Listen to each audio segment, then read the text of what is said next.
Hey guys, it's Lisa, and welcome to this week's episode of the CODI Cast, where we talk about all things trending in the world of digital. On today's episode, we are talking about why brands are investing in video content more.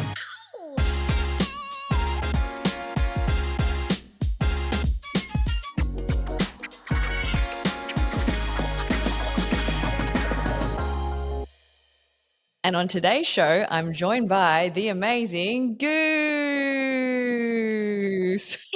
Thank you for having me back. The amazing goose. Make me sound like a Yeah, the magician. amazing Goose. What tricks are you performing for today, for our audience today? Oh, wow. Well, I'm going to make all my integrity and believability as a content provider disappear throughout the course of this episode. I love that. Well, let's just jump straight into it. So, I know that you work in our video department. You do a lot of amazing work. I love seeing all the things that you're creating for our clients. And the interesting thing is, we're seeing a lot of people really invest in video, almost like more so than still photography, which we used to do a lot of. So, why do you think that actually is? There are a ton of reasons for it. The most simple and basic of which, and the one that sort of covers it all, is that video stops the scroll. It's going to grab your attention more than a still, more than a wall of text will. Brands like it because you can show off your product more, you can show it off in detail, provide a level of information that otherwise you wouldn't have, and you can do so in a seamless and entertaining, and hopefully entertaining way if you're good at what you do. Interestingly, we do LinkedIn content for our LinkedIn clients, which I do a lot of video content on my personal LinkedIn, and I find that especially with founders or even people who work in BD, video content is so effective on LinkedIn. And look, I will say that it isn't getting pushed as much as other types of content by the algorithm, but I feel that if you talk about your subject matter the subject matter that you're an expert in, you can really see when someone's passionate about it. And I really feel that if you then reach out to someone and they've seen, well, say if someone reaches out to me and they've seen my video, they already feel like they know me. So it almost takes away some of those touch points, and it's more of like a warm lead as opposed to just someone who's reaching out to you cold. So can you tell us a little bit about the LinkedIn video work that we're doing at the moment? So we create at CODI a wide variety of LinkedIn content for any number of various clients, all in different fields and different industries. The key linking factor between them is that video content provides this, as you say, this great authenticity. It adds so much weight to what they're saying, getting to know the person saying it. It's like having an influencer, but they're like a dependable influencer. They're not someone who's being hired out for jobs after jobs after jobs. Because I find those sorts of influencers, they're pretty easy to ignore. If they've 1 month gone, hey, this water bottle, it's so nice and it's so organic and authentic and I love it. And then 2 months later, they're doing an ad for a different water bottle. That sort of stuff is very easy to tune out. It has a very short shelf life. But if you have a consistent content creator, and LinkedIn's fantastic for this because it often has very specific content. If people are talking about their specific role in their specific business.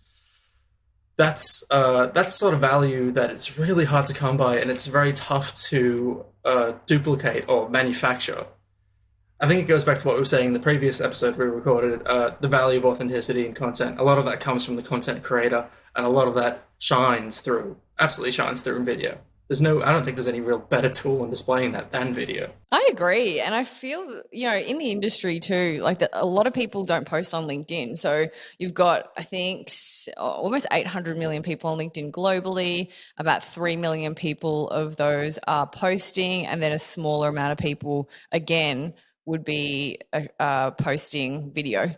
I actually don't know the numbers, but I know that video gets shared 20 times more than any other type of content on LinkedIn. And I definitely find that. And it's quite weird because I would have thought that people would want to share maybe a static post or a graph or an image or text post. So it's interesting to see, and I can see the stats with my own content. My videos always get shared more than any other type of content that I produce. So on LinkedIn, it's amazing for sure. Yeah, well, there's that old saying, "Picture's worth 1,000 words," and video is 30 pictures per second. Wow. So that's worth a lot of words. Yeah, that's math that out, someone who's better at Yes. math than I am.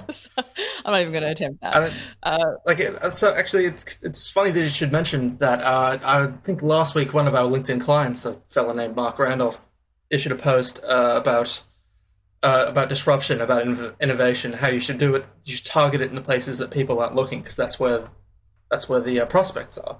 So LinkedIn is great for that. If you're just riding the wave of, say, TikTok, it's easy to get lost in that because so many people are flocking there. It's the hot, fingers on the button. But you always do have to have one eye ahead on the future.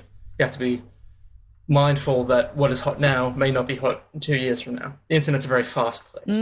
oh God, I know. It's actually crazy. I think, the internet's super fast. And then Web3, if you're looking into Web3 at the moment, like the metaverse, NFTs, that's next level. I've never seen digital or an industry in digital move so quickly. It's honestly mind blowing. So you mentioned YouTube Shorts actually a few minutes ago. Can you tell people what exactly are YouTube Shorts and how can brands actually be using them? So YouTube Shorts is YouTube's answer to TikTok, designed to sort of bring content creators that have maybe migrated towards that platform back home to the mothership of YouTube. And I think a lot, we've talked a lot in this episode, and everyone's talking about how great short form content is and how it's on the rise, and that's absolutely true. We had that statistic before about 20% of all YouTube, 20% of all TikTok, 20% of all internet usage is people on TikTok at any given moment. Half of all internet usage at any given moment is people on YouTube.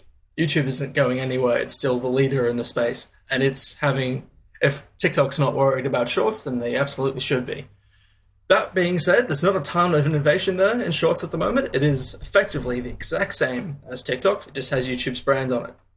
And a lot of YouTube content creators, your big YouTube content creators, your Logan Pauls, your I want to say epic rap battles of history, but I don't think they're as active as they used to be. They were my guys back in the day. Mr. Beast? Is that one of Mr. Beast? Yes, of course, Mr. Beast, a huge one.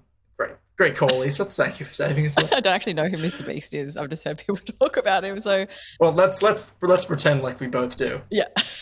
Yeah. But like often these creators, they have TikTok. So there's a lot of dual posting going on. There's not really anything to differentiate them as yet. So I don't think there's going to be a mass migration anytime soon. The real advantage, perhaps maybe the only advantage that YouTube Shorts has over TikTok at the moment is searchability. YouTube Shorts functions much the same way as YouTube does, so it's easy to find TikToks, whereas, see, that's how ingrained TikToks are. We just call them TikToks. No one's calling them Shorts yet. It's easier to find Shorts on Shorts because you can search it up just like you would any other YouTube video. That's cool. I didn't know that. That's interesting. So again, but that's a fairly easy change. And if TikTok, a couple of tweaks to their search settings, and they're, off to the races. They're staying ahead. But that's actually quite interesting because YouTube, I feel that it has that massive advantage over Instagram, obviously LinkedIn and TikTok as well. The fact that you can search and find content so easily. And yes, on say TikTok, you can search and you can find things via hashtags, but it's just not as easy as, say, if you want to learn how to make, I don't know, I'm trying to think, chocolate chip cookies. It's so easy. In YouTube, it's a lot harder on platforms like TikTok and Instagram. So yeah, like you said, YouTube isn't going anywhere. But and also something that's also revealing is someone's YouTube feed, because I'm at the moment obsessed with BTS. It's like scary, and mine's just all BTS videos, which is really sad. Oh dear, I'm really into K-pop at the moment. So in terms of, say, if you're trying to pick content for different platforms, it can be very expensive and time consuming to be producing content for unique content for lots of different platforms. So how can brands actually know what sort of video content, what type works best on what platform? Or is there no difference and you can kind of just push the same thing across multiple platforms? So you can get away with pushing similar content on multiple platforms a little bit. However, the place you need to start with when you're making video content, when you're making any content really, is start with your brand. You have to be true to your brand. Anything that you do that deviates from what your brand is and how your brand is perceived, which may not be the same thing, that sort of content, that's anything that's deemed inauthentic, it's just not going to catch on, it's not going to work. So make sure whatever you're putting out is true to your brand, matches up with your brand's identity. That's absolutely crucial. Anything that's not on brand, you may as well not do it. Second of all, you don't have to spend a lot of money. If you're being, honest to yourself and you're being authentic to your brand, that's what's going to shine through. You don't need a huge budget to get away with that. For example, on TikTok, if I'm doing the scrolling, and I believe this is true of everyone, I certainly hope it is, because, I don't want to be alone. If I'm scrolling through my page and I hit an ad, it's going to keep scrolling. Unless it absolutely grabs me and it's something I'm ferociously interested in, I'm going to keep scrolling. Because I'm not on TikTok for the ads, I'm on TikTok for the content. So it's very important that you're tailoring your content to the platform you're putting it out to. On TikTok, it's best not to be too flashy. If you have a lot of gloss and a lot of production value in your TikTok, it's going to feel like an alien. It's going to stand out. And I know it's odd because you want your stuff to stand out in one way, but you want it to stand out for the right reasons. If it's sticking out like a sore thumb, people will ignore it. Gen Z will, as we discussed in our previous episode, Gen Z are somewhat ad blind. So you need to sort of be a little sneaky with your content, with your products, if you're putting it onto, say, TikTok or any of the other TikTok-like apps.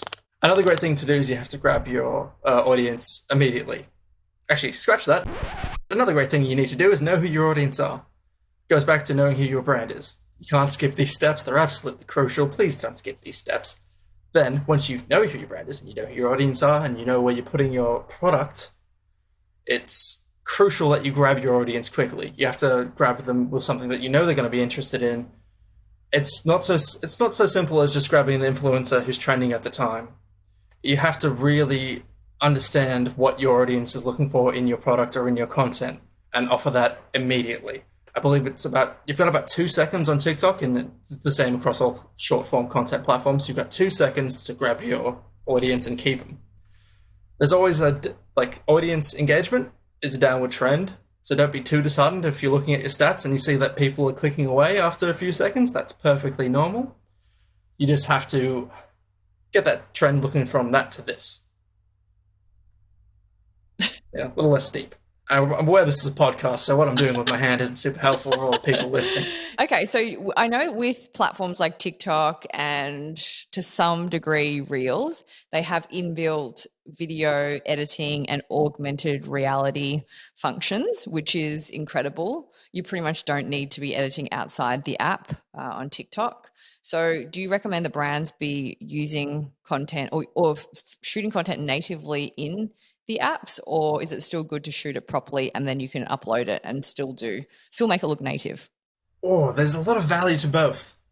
It depends on the content that you're producing. If you're producing in mass and in advance, I'd say, take the time, do it properly, and then make it look like it's meant to be there. There is a lot of value in creating natively. First of all, the app will support you more because they love people creating natively and they want people doing it. Second of all, the tools are all there. There's no real excuse now for making content that, looks completely shoddy. If Steven Soderbergh can film a movie on an iPhone and edit it on iMovie, you've got no excuse anymore, frankly. I'd say there's a lot of benefit to using the native tools of any app because, as I've said, it's going to look more authentic. It's going to look like it blends into the content of that app because it is the content of that app. It's that simple. Don't be afraid to use the native tools. Don't be afraid to embrace the change. I know, and maybe I'm shooting myself in the foot a little bit here. Please still keep employing me, Lisa.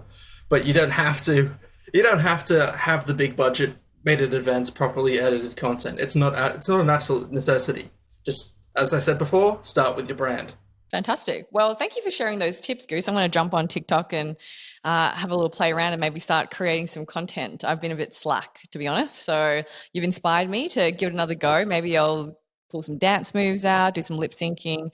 But thank you so much for making the time to stop by and share your insights into video content. You didn't lose any credibility in my eyes. So still have full respect for you. Well, thank you very much. But if you like what you've heard, make sure you give us a rating, review, hit that follow/subscribe button, and join us on the next episode where we'll be talking about, no doubt, some very exciting digital things. See you guys next time. Bye. Sure.